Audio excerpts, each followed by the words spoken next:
How much will you really spend in retirement? Rules of thumb suggest that you'll spend anywhere from 70 to 80% of your pre-retirement lifestyle. But is that really true? That's garbage advice for most people, and I'll show you why. Real quick, if we haven't met before, I'm Hervin, but my friends call me Hervs. This channel is dedicated to helping you gain the confidence to go after the retirement you deserve. I'll be uploading regular videos here, but you can also check out our newsletter if you want up-to-date information that can get you closer to your dream retirement. The common retirement target spending of 70% of pre-retirement expenses adjusted to inflation looks like this. Let's say you're used to spending $8,000 a month today, or $96,000 a year. This means you'll have a spending target of $67,200 in the first year of retirement. Using a 2% inflation assumption, by the time your retirement ends, you'll need to spend $112,982 to keep up with the same spending target. Here's the thing, countless research and meta-analysis have shown that that typical idea of a flat retirement is flawed. First, the 70% assumption, I believe, is wrong. It's true that many of the typical work-related expenditures disappear, such as commuting to work and your work wardrobe. For most Canadians, paying off their mortgages before retirement is also a dream part of their plan. So your spending actually drops in that regard. But how about the deferred goals that you didn't actually have the time to accomplish while you were working? Travel is easily identifiable as one of those goals, but most people don't necessarily travel at the same pace throughout retirement. Michael Stein popularized the 3 phases of retirement in his book, The Prosperous Retirement, and he coined the terms go-go years, slow-go years, and no-go years. It's not uncommon for most retirees to actually spend more during the first 10 years of their retirement. Much of the travel coincides in the early phases of retirement. As the name suggests, you'll be on the go. The main premise is that as you age and as you've completed most of the bucket list adventures, your spending will actually go down gradually and probably won't have as much energy to travel as well as you continue into years 10 to 20 of your retirement. In the no-go years, there isn't much happening, and that leads to lifestyle expenses reducing further. In the last leg of retirement, many people fear that medical expenses shoot up, requiring you to allocate more of your income to pay for medications, treatments, and assisted living. This spending pattern has been called the retirement smile. However, research concludes that for most people, this is incorrect. Medical spending doesn't actually increase as quickly as a typical retiree's lifestyle spending decreases as they age. While this idea is far better than the flat 70% of your current spending, the 3-tiered spending plan doesn't go far enough. Let me explain why a cash flow based spending plan is actually necessary. The 3-tiered spending plan, I believe, focuses too much on leisure and discretionary spending rather than goals that actually affect intergenerational family dynamics. When we create retirement plans for our clients, this holds somewhat true, but it's not because of the travel and leisurely activities. The truth is, many of you see retirement beyond just travel and vacationing, maybe in the first 6 months in the honeymoon phase of retirement. But honestly, for most, this means more time to pursue hobbies, time to give to your kids and to your grandkids, and time to finally maybe renovate the home since you can finally oversee that project. Now, others even see this as a time to pursue an encore business, which means drawing from your savings to launch this new endeavor. So allow me to list a few of the other goals that we've helped clients identify and overlay on their income plans, and maybe some of these will resonate with you. One is the housing market. Because of how insane the housing market condition is in Canada, I know that many of you are afraid that your children or your grandchildren will be unable to afford their first home without your help. So maybe that's added to your retirement plan. I know that many of you also want to help pay for your grandchildren's education. So you might have to allocate some of your retirement spending towards that. I know that there's likely a project at church that you want to donate to. I know that there may be a parent, a mom or a dad that you need to help support financially or otherwise. This is why I want you to pay attention. I know that it's difficult for you to fully embrace retirement unless all of these other goals are addressed. There's a mission that you want to pursue, but you don't, because you're not certain if you even have enough for yourself to meet the very basics of retirement. And then you don't give yourself permission to retire because you have this mission. So it becomes an insidious cycle. I know this because my clients have told me so. And some have even cried and expressed their guilt that they can't fathom retiring if all of these other life missions and family missions are not yet fulfilled. I know that these may seem like goals that are tugging against each other, but the truth is, with a well laid out plan, you can give yourself permission to live larger, whether it's by being more generous or enjoying more. You can live larger without the fear of running out of money. You can live larger because you'll know that you can enjoy and still have money there to help the people around you. You can do this by being intentional about what you want to accomplish. Allow me to elaborate on this and show you how we help our clients achieve this, and more importantly, how you can do this too without my help. I'll share an example. One of the families that I've helped recently believed that they would need to spend $60,000 a year since their net combined income right now is $7,000 a month. So 70% of that is just under $5,000, and they figured that that's actually really healthy since they've lived well below their means at $4,000 a month of spending after the mortgage and after savings. They've done so for years, and they are certain that their day-to-day spending would not really change much in retirement as far as survival and basics are concerned. That wasn't the problem.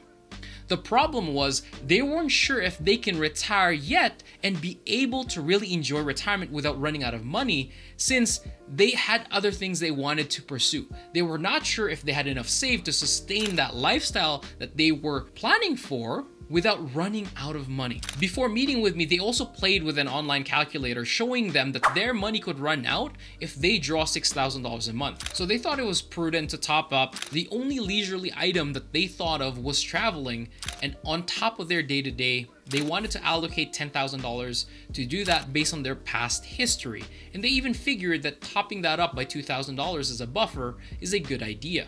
They thought that's exactly what they would need adjusting to inflation forever.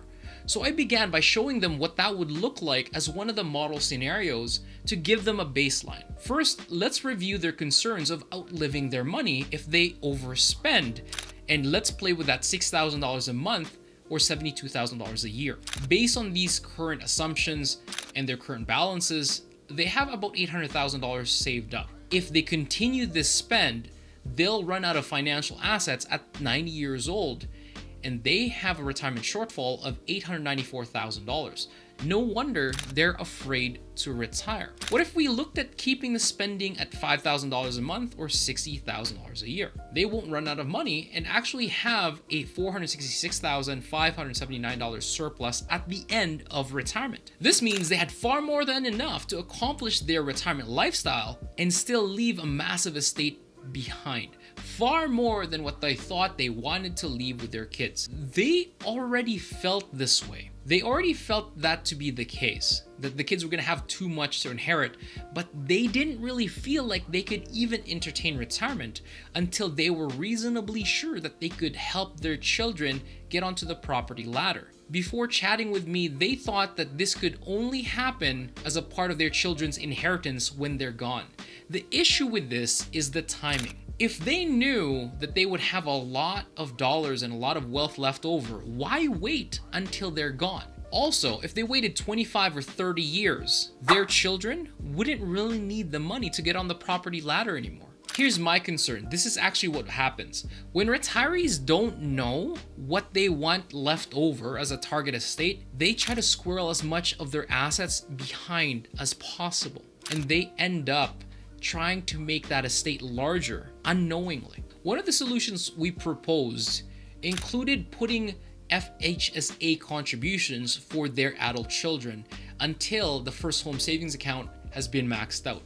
They had 2 kids, so on top of their retirement income target, we added $16,000 a year for 5 years. After much prompting, they also had bucket list goals of slowly traveling through Europe and Asia. That to them meant putting about $20,000 a year over the first 3 years into this dream travel. The thing is, they've known this all along. They wanted to do this, but they were afraid to tell me since they already discounted the possibility out of fear. Please listen to me.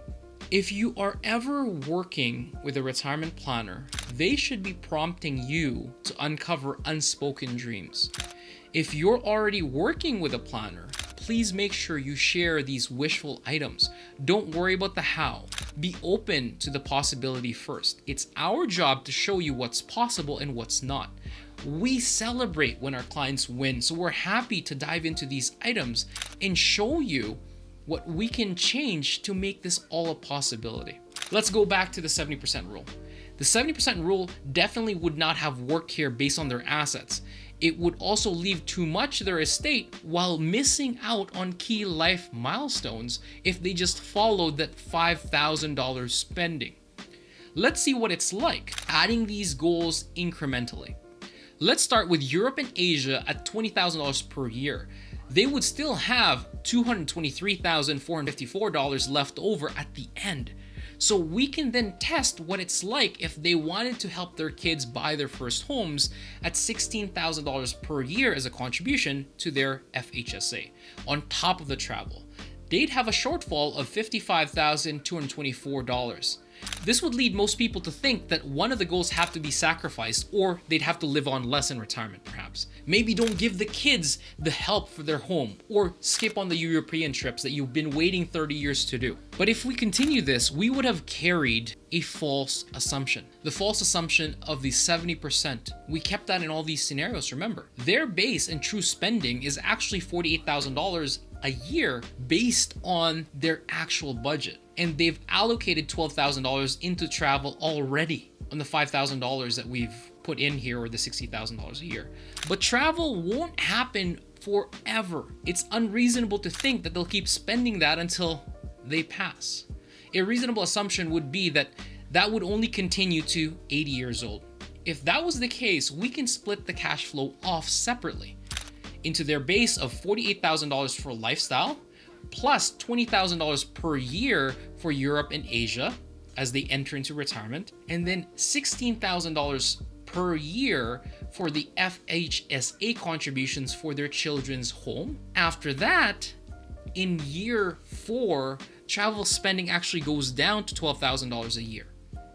Europe is done. So that $12,000 can then be carried on until they're 80 years old. This leads to a retirement surplus of $710,883. The other reason why I wanted to break out cash flow is because of inflation. In this example, the FHSA contributions are not inflated since it has a lifetime maximum of $40,000 per person. We've kept travel as two separate items because the amounts required from year 1 to year 3 are different. And then after year 3, we can inflate that same $12,000 until 80. Again, bulking it together would not make sense. Inflating that $20,000 forever doesn't make sense. If Tom and Martha also wanted to provide education for their grandchildren, we would have to split that off as a separate cash flow item. That's because we know that education costs has risen 2 to 3% faster than core inflation. If that was a long-standing goal and we just lumped it in with general inflation targets, the capital target, the goal dollars that we are shooting for would be understated, and they wouldn't have enough to pay for their grandchildren's education if we did not account for that separately. So that's why you need to understand what kind of cash flow you're anticipating in your retirement based on your personal life. To circle back to Martha and Tom's original question, their real question was, do they have enough to retire now? If they followed that 70% of income rule, it would have led them to believe that they don't. Not enough money without sacrificing their big ticket travel goals and giving to their grandchildren.